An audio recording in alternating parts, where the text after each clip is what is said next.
ڈٹ جائیں گے، کسی کی پرواہ نہیں کریں گے، رسول اللہ صلی اللہ علیہ وسلم کی عزت پر، آپ کی حدیث پر آنچ نہیں آنے دیں گے، اللہ کے فضل انشاءاللہ بتوفیق اللہ باذن اللہ۔ اعتراض کرتے ہیں حدیث کے حوالے سے کہ حدیث جو ہے یہ کہاں سے وحی ہے جی، یہ تو عجمی سازش تھی، صبح اور ہوتی تھی اور شام اور ہوتی تھی۔ اچھا، یہ باتیں کرنے والے جو لوگ ہیں، یہاں رک کر بات عرض کر دوں، دنیا میں جتنے بھی منکرین حدیث ہیں، ایک بھی ایسا نہیں ہے جو اللہ کی جنت اور جہنم کو مانتا ہو۔ یہ بات اچھی طرح سمجھ لیں، نہ جنت ہے نہ جہنم ہے، تو پھر ہمیں قرآن ماننے کا کیا فائدہ اور حدیث ماننے کا کیا فائدہ؟ تم حدیث چھڑاتے ہو، پھر قرآن کو منواتے ہو، پھر قرآن کو بھی چھوڑ دو جب جنت و جہنم ہی نہیں ہے۔ ہم نے مر کر مٹی ہو جانا ہے، کوئی حساب و کتاب نہیں، کوئی جزا و سزا نہیں، کوئی بات نہیں، کوئی قیامت نہیں، کوئی جنت و جہنم نہیں، تو پھر قرآن و حدیث کو کیوں ماننا ہے؟ حدیث قرآن کو پھر کیوں ماننا ہے؟ باتیں ہوتی ہیں۔ اللہ تعالیٰ فرماتے وَأَنزَلَ اللَّهُ عَلَيْكَ الْكِتَابَ وَالْحِكْمَةَ وَعَلَّمَكَ مَا لَمْ تَكُنْ تَعْلَمُ وَكَانَ فَضْلُ اللَّهِ عَلَيْكَ عَظِيمًا۔ اللہ نے آپ پر کتاب و حکمت کو نازل کیا۔ الکتاب والحکمہ، الکتاب والحکمہ، یہ دو چیزیں ہیں جو محمد صلی اللہ علیہ وسلم پر اللہ نے نازل کی۔ الکتاب جب اکیلے ہو، اس میں سنت بھی شامل ہوتی ہے، ویسے بھی الکتاب جو ہے التزامی دلالت سنت پر یہ کرتی ہے۔ دوسرا یہ ہے کہ کتاب و معنی مکتوب، یہ لکھی ہوئی چیز ہے۔ کتاب اللہ علیکم، اللہ کا حکم، اللہ کا حکم بھی مراد ہو سکتا، جیسے سیدنا عمر نے فرمایا تھا حسبنا کتاب اللہ، ہمیں اللہ کے احکام کافی ہیں، یعنی کتاب اللہ علیکم، اللہ کا حکم، امر اللہ علیکم۔ الحمدللہ، الکتاب والحکمہ۔ ابن قیم نے اپنی کتاب الروح میں اسلاف امت کا یہ اجماع نقل کیا، کتاب سے مراد قرآن اور سنت سے مراد حدیث ہے۔ جب قرآن اور حدیث کی بات ہوتی ہے، وہاں کتاب و حکمت کی بات ہوتی ہے۔ الکتاب والحکمہ دونوں ایک ساتھ ذکر ہوں تو کتاب سے مراد قرآن اور حکمت سے مراد حدیث ہوتی ہے۔ قرآن وحی ہے، ہر وحی قرآن نہیں۔ اس طرح قرآن حکمت ہے، مگر ہر حکمت قرآن نہیں، قرآن کے علاوہ بھی وحی اور حکمت ہے۔ الکتاب والحکمہ، کتاب و حکمت ایک ساتھ ذکر ہو تو قرآن و حدیث مراد۔ اکیلی کتاب تو اس میں حکمت بھی اکیلی حکمت ہو، اس میں کتاب شامل ہوتی ہے۔ جیسے ایمان اسلام ایک ساتھ آئیں تو ایمان کا معنی اور ہوتا ہے، اسلام کا معنی اور ہوتا ہے۔ اکیلا اسلام ہو تو معنی اس میں ایمان کا بھی داخل ہوتا ہے، اکیلا ایمان ہو تو اس اسلام کا معنی بھی ہوتا ہے۔ جیسے نیکی، تقوی، مسکین، فقیر وغیرہ، یہ بات سمجھ لینی چاہیے۔ بعض لوگ کہتے ہیں کہ حکمت سے مراد بھی کتاب ہی ہے۔ یہ کیسا تکرار ہے مومل سا، جو قرآن کے اسلوب کے خلاف ہے۔ قرآن کا یہ اسلوب تو نہیں ہے، اور فصاحت و بلاغت بھی اس کی حمایت نہیں کرتے۔ وَيُعَلِّمُهُمُ الْكِتَابَ وَالْكِتَابَ وَأَنزَلَ اللَّهُ عَلَيْكَ الْكِتَابَ وَالْكِتَابَ، یہی معنی کریں گے نا؟ یہ کیا ہے؟ دوسری بات یہ ہے الکتاب والحکمہ، تو کتاب پر عطف ڈالا۔ عطف جو ہے وہ مغایرت چاہتا ہے، کتاب اور چیز ہے اور یہاں حکمت اور چیز ہے۔ اور حکمہ کا معنی کیا ہے؟ حکمت الدابہ، جانور کی لگام، اس کو حکمہ کہتے ہیں اس کو۔ اور یاد رکھیں یہ حدیث لگام ہے، ایک مومن مسلمان کو سیدھی راہ پر گامزن رکھنے کے لیے، ہدایت پر چلانے کے لیے لگام چاہیے، وہ رسول اللہ کی حدیث ہے۔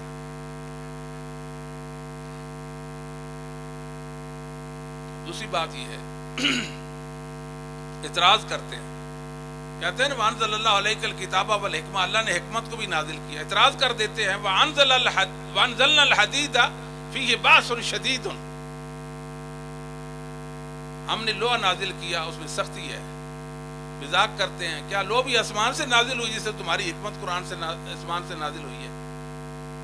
قد انزلنا علیکم لباسا یواری سوآتکم، کیا لباس بھی آسمان سے شلوار و قمیص اتارے گئے ہیں جس طرح تمہاری حکمت ایسی ہی اتاری گئی ہے؟ تو ہمارا جواب یہ ہے کہ انزل قرآن کریم میں 14 معانی میں مستعمل ہے. انزل قرآن کریم میں 14 معانی میں مستعمل ہے. وانزلنا الحدید وخلقنا الحدید، یہ خلق و انشاء کے معنی میں ہے. انزل، ہم نے لوح پیدا کی جس میں سختی ہے. قد انزلنا علیکم لباسا یواری سوآتکم، مراد البسنا کے معنی میں ہے، ہم نے آپ کو لباس پہنایا. دوسری بات یہ ہے وَأَنزَلَ اللَّهُ عَلَيْكَ الْكِتَابَ وَالْحِكْمَةَ، یہاں نزول کا معنی جو کتاب کے لیے ہوگا وہی حکمت کے لیے ہوگا. اگر کتاب کے لیے وہی حکمت اوپر سے نیچے اللہ نے اتاری تو ایسی سنت کے لیے حکمت کے لیے وہی نزول مانیں گے نا، الگ سے نزول تو نہیں مانیں گے.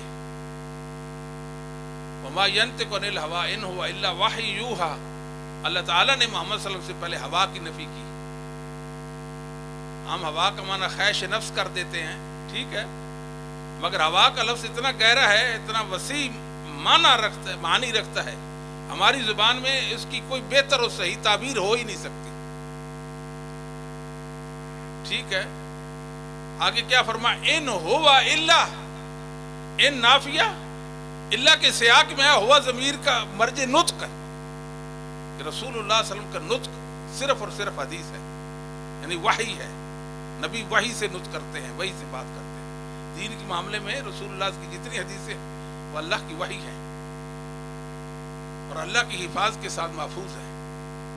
نحن نزلنا ذکر وإنا لہ لحافظون، ہم ہی اس کے محافظ ہیں. کس کے؟ اس ذکر کے، اس نصیحت کے، اس بات کے.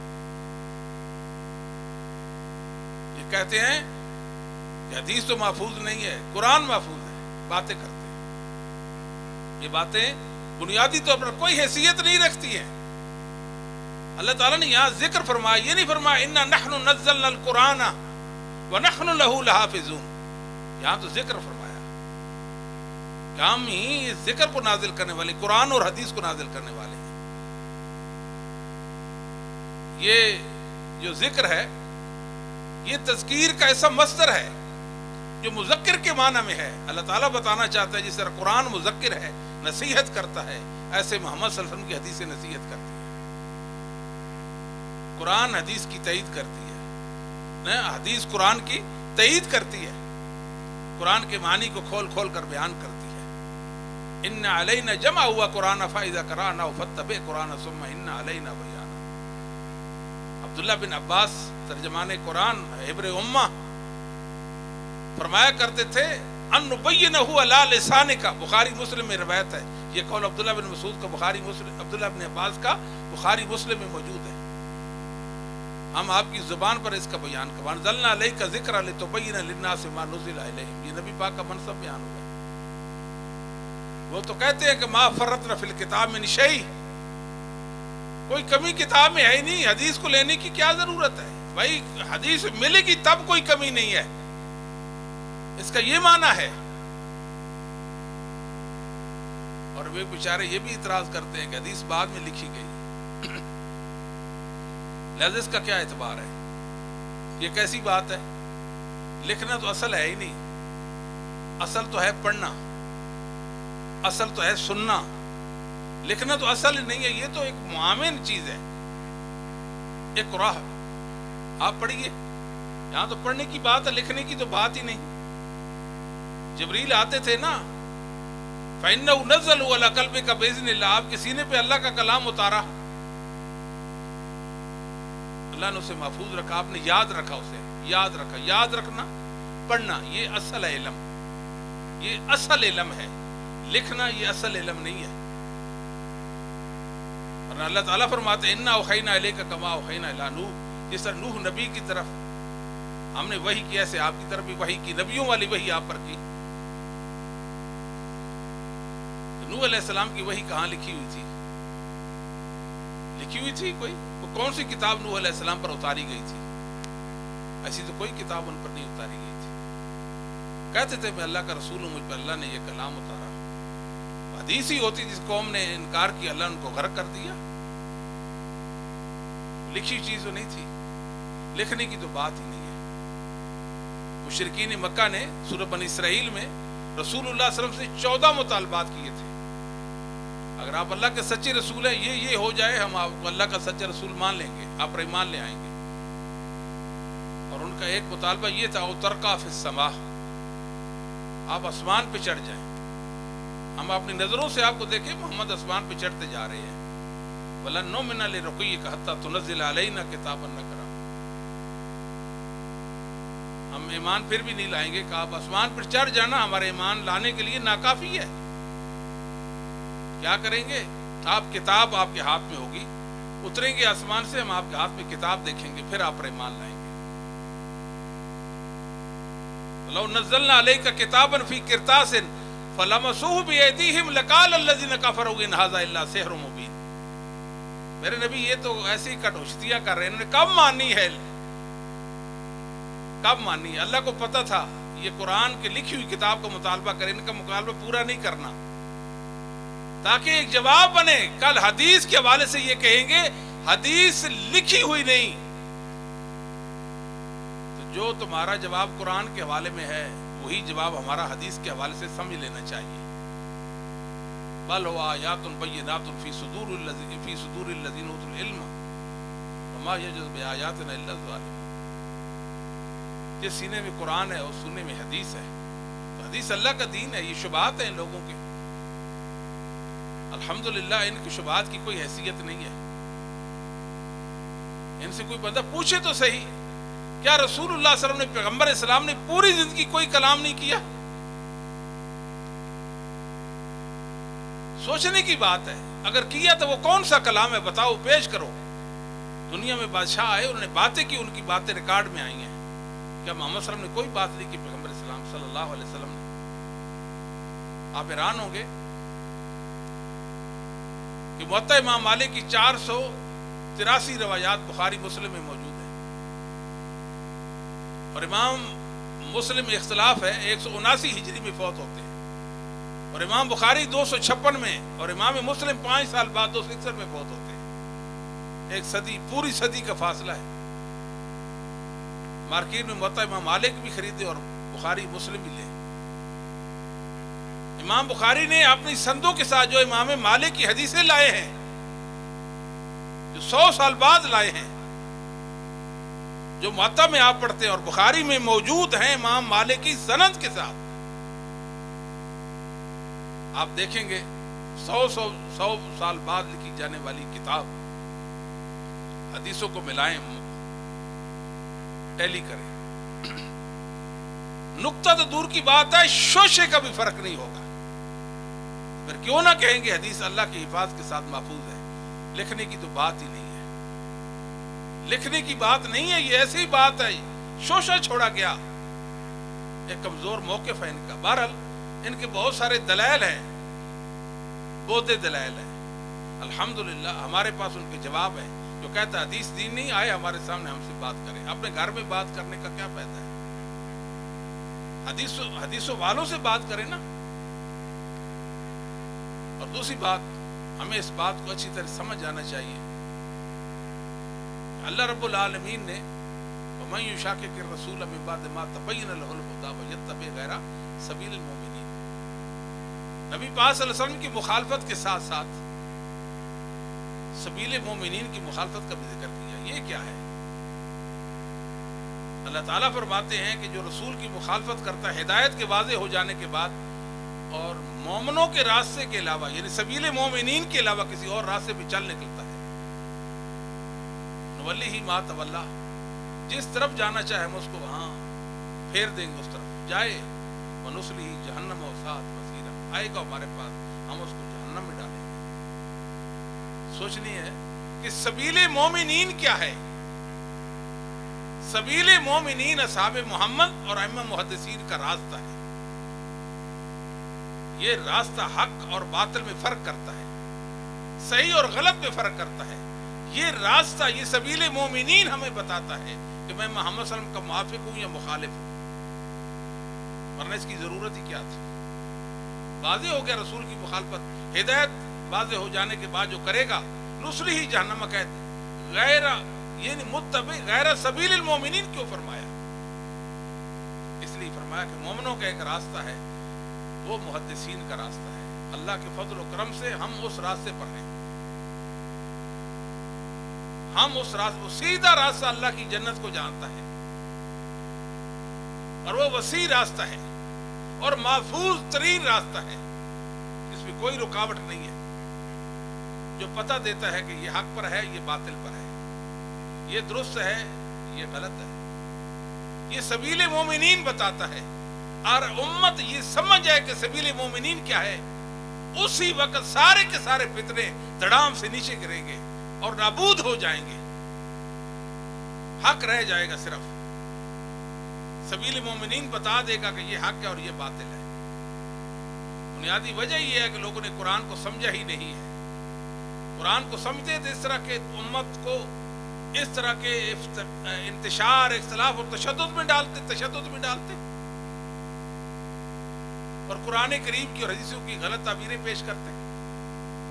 الحمدللہ اہل حدیث جو ہیں یہ سبیل مومنین پر ہیں، اللہ نے انہوں ایک راستہ نصیب کر دیا ہے اہل حدیث کو، یہ راستہ سیدھا ائمہ محدثین کے ساتھ ہمیں ملاتا ہے، ائمہ دین کے ساتھ ہمیں ملاتا ہے، اور ہم سمجھتے ہیں کہ دین کو، اللہ کی وحی کو، قرآن و حدیث کو سمجھنا ہے تو صرف اور صرف ائمہ اہل سنت کے علم کی بنیاد پر سمجھنا ہے۔ میں نے ایک دفعہ بات کہی، بہت زیادہ وائرل ہو گئی، اور دنیا بھر سے لوگوں نے چمگوئیاں کی اور باتیں کی، لو جی یہ بھی آپ تقلید کی بات کرنے چلے ہیں، حالانکہ ہماری بات کو سمجھنے سے قاصر رہ گئے، اس کی مراد تو ہم نے واضح کرنی تھی یا انہوں نے کرنی تھی؟ قائل نے واضح کرنا ہوتی ہے نا اپنی مراد۔ میں نے عرض کیا اگر 1000 آیات بینات ہوں، ان سے ایک مسئلہ ثابت ہو رہا ہو، اور ائمہ مسلمین نے، ائمہ دین نے وہ مسئلہ ثابت نہ کیا ہو، میں یہی کہوں گا کہ میرے علم اور عقل کا یہ قصور ہے، یہ میری غلطی ہے۔ اگر اس سے یہ مسئلہ ثابت ہوتا تو وہ اول حقدار تھے کہ وہ مسئلہ ثابت کرتے۔ یہ ہمارا مسلک ہے، ہم قرآن و حدیث کی اپنی من پسند کوئی تعبیر پیش کرنے کو جائز ہی نہیں سمجھتے۔ ہم دنیا کو بتانا چاہتے ہیں کہ ہم محدثین کے علم پر ہیں، اور ان کے علم کی بنیاد پر اللہ کی وحی تک اپنی دسترس کو ممکن بناتے ہیں، جو انہوں نے سمجھا وہی صحیح ہے۔ اور سب سے پیاری اور خوبصورت بات، یہ موجم کبیر طبرانی میں اور مستدرک حاکم میں ایک روایت موجود ہے، کچھ لوگ تھے دنیا میں جو سیدنا علی رضی اللہ تعالی پر فتویٰ لگاتے، ان کو کافر کہتے تھے، الیاذ باللہ، کہ علی کافر ہے، ان الحکم الا للہ، حکم اللہ کا ہے، علی کہتا میں حاکم ہوں، علی کافر ہو گیا۔ استغفر اللہ ثم استغفر اللہ۔ جہالت کی بھی کوئی انتہا ہوتی ہے، اور ظلم کی بھی کوئی انتہا ہوتی ہے۔ جب سے لوگوں نے ائمہ سے منہ موڑ لیا، ان سے انحراف برتا، گمراہی اور ضلالت کے وہ گھاٹیوں میں گر گئے۔ آپ دیکھیں کتنی بری بات ہے، سمندر میں ڈالی شاید سمندر کا پانی بدبودار ہو جائے، اس سے ان الحکم الا للہ سے علی کی تکفیر کرتے ہیں۔ کتنا بڑا فتنہ تھا اور کتنی بڑی جہالت کا مظاہرہ ہوگا دنیا میں۔ سیدنا علی رضی اللہ تعالیٰ نے عالم اہل بیت سیدنا عبداللہ بن عباس رضی اللہ تعالیٰ عنہما کو ان کے پاس بھیجا، خارجیو تم نے قرآن پیش کیا اور علی کی کفر پر قرآن سے دلیل پیش کرتے ہو، میرا ایک آپ سے چھوٹا سا سوال ہے۔ سب سے پہلے تو میں اپنی حیثیت آپ کو بتاؤں، میں تمہارے ساتھ مناظرہ کرنے کے لیے آیا ہوں مہاجرین و انصار کا نمائندہ بن کر، مہاجرین و انصار کا نمائندہ بن کر آیا ہوں۔ مجھے ایک بات بتا دو کہ یہ آیت کریمہ مہاجرین و انصار نے پڑھی یا نہیں پڑھی؟ پڑھی؟ اس کا مطلب سمجھا؟ جی سمجھا۔ کون سا مطلب جو آپ نے سمجھا، وہ یا کوئی اور؟ کوئی اور بتاؤ، تم صحیح ہو یا وہ صحیح ہے؟